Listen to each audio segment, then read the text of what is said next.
வெண்பருத்தி நூலெடுத்து வாய் வெடிச்ச பூவெடுத்து நான் அணிஞ்சிட தொடுத்து வச்ச நடினமான மாலை இது.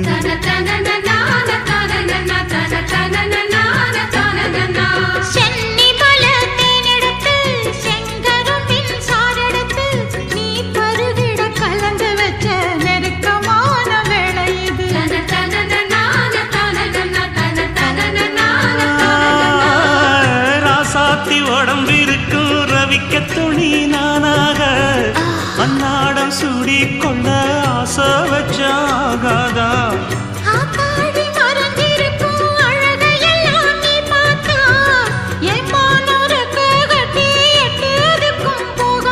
அடிச்சி சக்கரையே எட்டி நீயும் நிக்கிறியே நான் ஏங்கி ஏங்கி பார்க்கிற போர்